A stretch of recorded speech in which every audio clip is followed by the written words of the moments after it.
Hello first year. Next हमने 4.1 शायद complete कर लियोगे। आप लोगों के डाउट्स भी शायद क्लियर हो गए होंगे।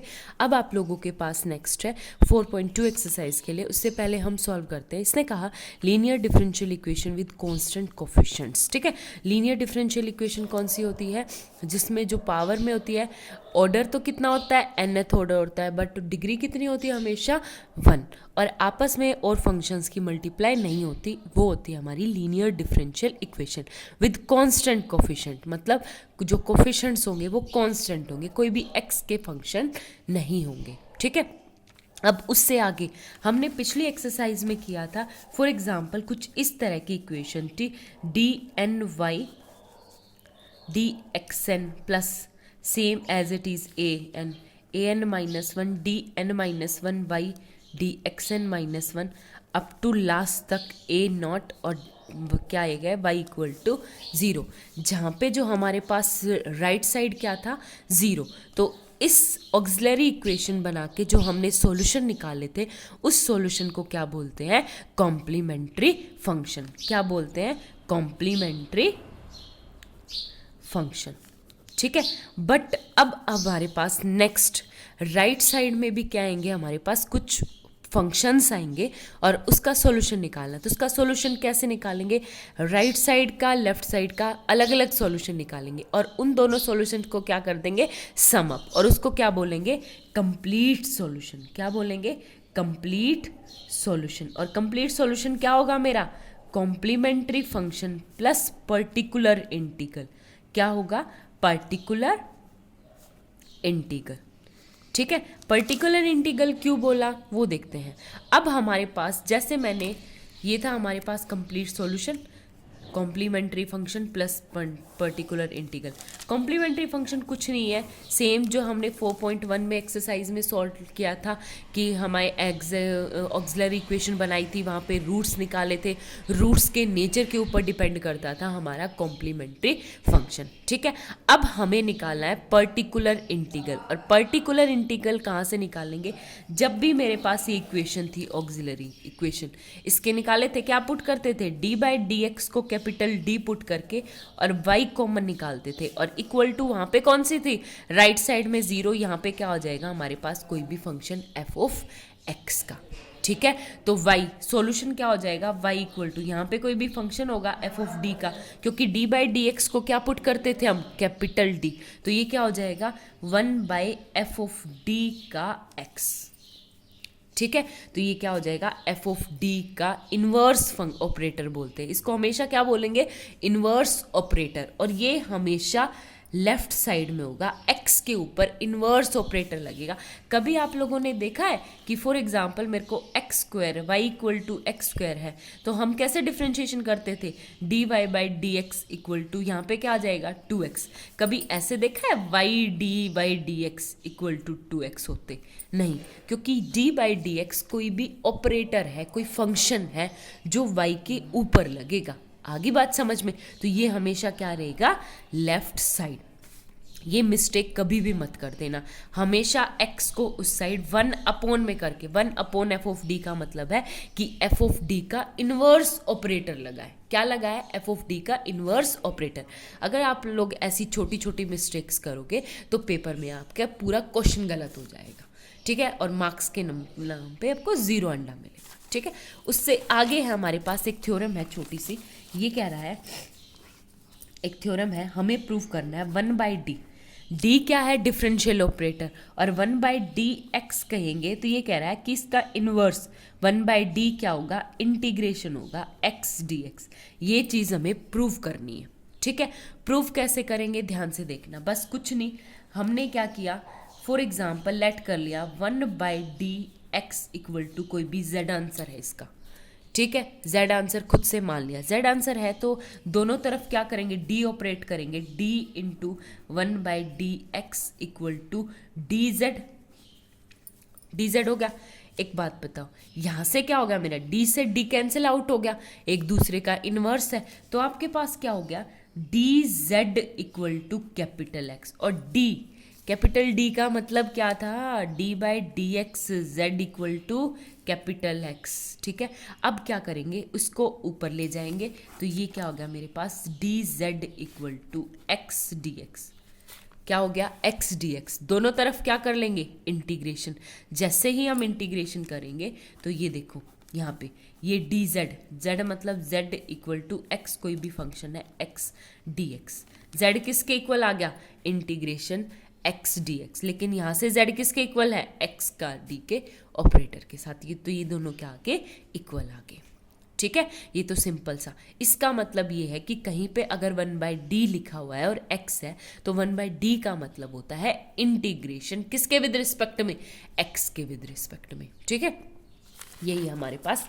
अब हम एक थ्योरम करते हैं, पेपर में आपके आई हुई है, मोस्ट इंपॉर्टेंट थ्योरम है। इसने कहा कि 1/d माइनस अल्फा, अल्फा कोई भी आपके वो रूट्स हैं, जो हमने रूट्स निकाले थे ना ऑक्सिलरी इक्वेशन बना के, वो रूट्स है।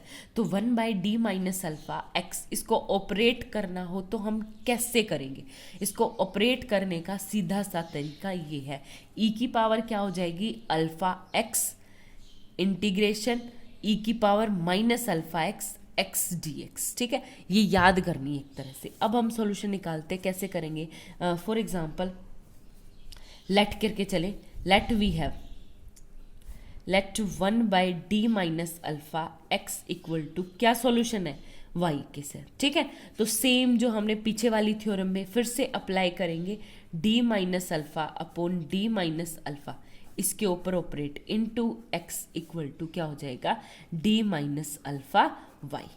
ठीक है, तो यहाँ से क्या आ गया, d माइनस अल्फा y का, इसका एक दूसरे का इन्वर्स है।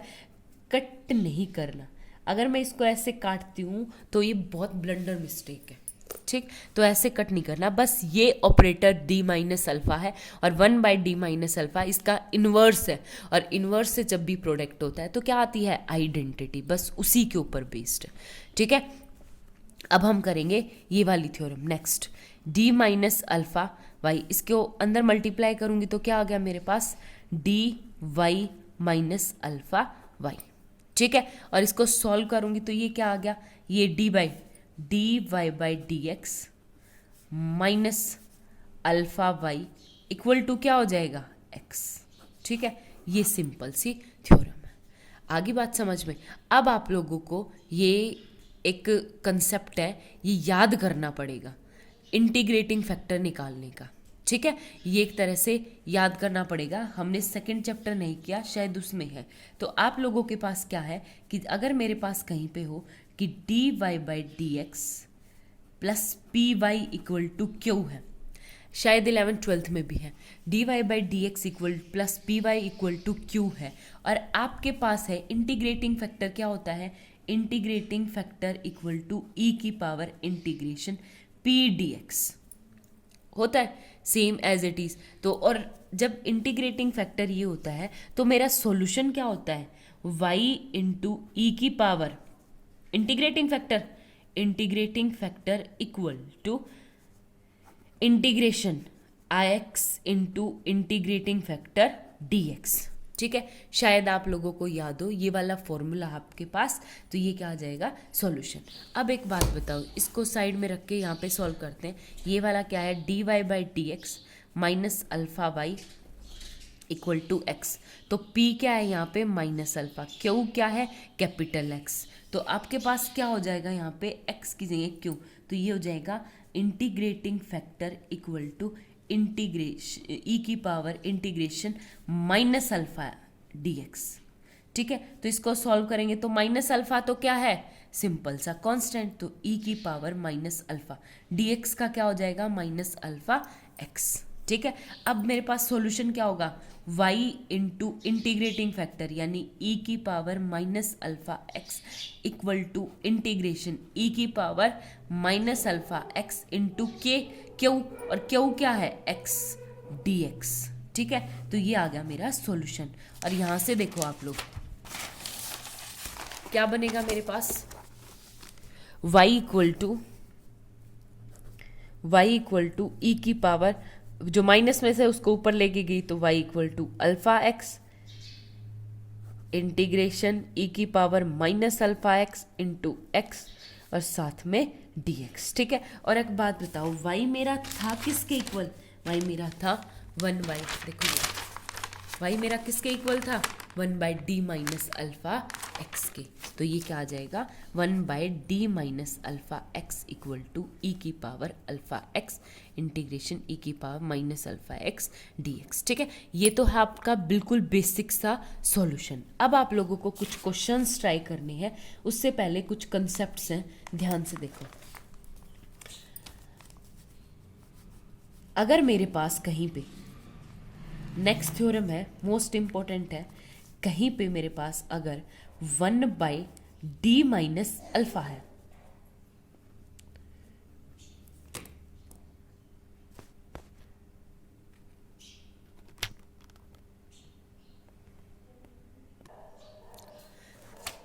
देखो नेक्स्ट है मेरे पास, जैसे मेरे पास था पर्टिकुलर कुछ इंटीग्रल्स है, ये तो हमने बेसिक सा कर लिया, फॉर्मूला बेसिक फॉर्मूला हो गया।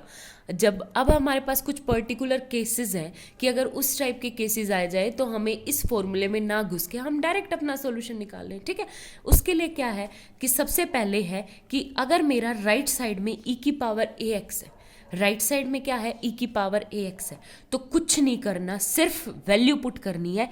डी की जगह क्या पुट करेंगे, ए। डी की जगह क्या पुट करेंगे, ए। अगर मेरा एफ ऑफ ए इक्वल आ जाता है जीरो के, अगर मेरा एफ ऑफ ए किसके इक्वल आता है, जीरो के, ये तो ये केस था जब F of A is if. अब दूसरा केस, अगर F of A equal to zero आता है तो कुछ नहीं, सीधा क्या करेंगे, एक्स से तो मल्टीप्लाई, फिर नीचे वाले का differentiation D by D, D के विद रिस्पेक्ट में एफ ऑफ डी का, और फिर से ई की पावर ए एक्स। ठीक है, फिर से पुट करके देखेंगे, अगर फिर से जीरो आता है तो फिर से वही कंडीशन, तो एक्स स्क्वायर से एक्स स्क्वायर बाई 2 फैक्टोरियल हो जाएगा, फिर एक्स क्यूब फैक्टोरियल हो जाएगा। तो सेम प्रोसेस ऐसे क्या करेंगे, चलती जाएगी। ठीक है, मैं आपको क्वेश्चन समझाती हूँ, उससे आपको बिल्कुल क्लियर हो जाएगा। फॉर एग्जाम्पल आपके पास फर्स्ट एग्जाम्पल है, क्या है मेरे पास, D square plus 6d plus 25 Y equal to 104 E की पावर 3x। ठीक है, ये मेरे पास डायरेक्ट सॉल्यूशन है। अब आप लोग क्या करोगे, यहाँ से आपको वैल्यू निकाल के देखनी है, सॉल्यूशन निकालना है। सॉल्यूशन कैसे निकालना है, सबसे पहले ऑक्सिलरी इक्वेशन, ऑक्सिलरी इक्वेशन क्या थी मेरे पास, D square plus 6d plus 25 equal to 0। यहाँ से हम क्या निकालेंगे, रूट्स निकालेंगे, और रूट्स क्या होंगे, प्लस माइनस ए से करके, तो यहाँ पे आ गया माइनस का 6 plus minus under root B square, B square मतलब 3 का स्क्वायर 36 माइनस 4ac यानी 100 अपॉन में क्या आ जाएगा 2a। ठीक है, 2 और इक्वल टू क्या आ गया, यहाँ से अगर आप लोग ध्यान से देखोगे तो -6 प्लस माइनस अंडर रूट 100 में से 36 गए, माइनस का 64/2, और इसे मैं सॉल्व करूंगी तो आपके पास क्या आ जाएगा, -3 प्लस माइनस आयोटा 4। ठीक है, ये आ गया मेरा सॉल्यूशन। अब ये तो क्या है मेरा कॉम्प्लीमेंट्री फंक्शन, कॉम्प्लीमेंट्री फंक्शन का सॉल्यूशन क्या आ जाएगा, C F equal to E की power alpha plus minus iota beta होता है तो क्या आता है, ई की पावर अल्फा यानी -3x इनटू में क्या आ जाएगा, C1 cos 4x plus C2 sign 4x। ठीक है, ये तो हो गया कॉम्प्लीमेंट्री फंक्शन। अब बात करते हैं next particular integral. Particular integral कैसे निकालना है, पी आई इक्वल टू क्या हो जाएगा, जो y है ना उसको छोड़ के नीचे टर्म लिख दो, 1 अपॉन एफ ऑफ डी क्या था, D square plus 6d plus 25 into 104 E की पावर 3x। ठीक है, ये था। अब आप लोगों को क्या पुट करके देखना है, यहाँ पे कुछ भी नहीं, अगर e की पावर ax है तो d को किससे रिप्लेस कर दोगे, a से। ठीक है, तो यहाँ पे d को किससे रिप्लेस करेंगे हम, 3 से। मैंने अलग लिखा है, ध्यान से देखना, ये वाला तो है मेरा ऑपरेटर, ये वाला मेरा पूरा फंक्शन। तो फंक्शन को हमेशा राइट साइड में, ऑपरेटर हमेशा किस साइड आता है, लेफ्ट साइड। ठीक है, तो ये हो गया, d को किससे रिप्लेस करेंगे, a से। जैसे ही मैंने d को a से रिप्लेस किया तो ये क्या आ गया, 3 का स्क्वायर 9 प्लस 6 3 ज़ा 18 प्लस 25, तो तो ये not equal to zero, not equal to zero नहीं, ये कितना आ गया टर्म 52। तो आपका क्या हो गया, particular integral equal to 104/52 e की पावर 3x। ठीक है, और अगर मैं काटूँ तो ये 51, 2 1 जा 52, 52 2 जा, तो ये क्या आ गया 2e की पावर 3x। तो आपके पास कंप्लीट सॉल्यूशन क्या बन गया, कंप्लीट सॉल्यूशन हो गया y equal to CF plus PI। और CF क्या था मेरे पास, e की पावर -3x इंटू C1 cos 4x plus C3 sine 4x और प्लस पर्टिकुलर इंटीग्रल आ गया 2e की पावर 3x। ठीक है, ये आपके पास सॉल्यूशन है। सेम एज इट इज़ आपको सारे क्वेश्चंस ट्राई करके देखने, अगर कोई डाउट हो तो आप लोग पूछ सकते हो। Thank you.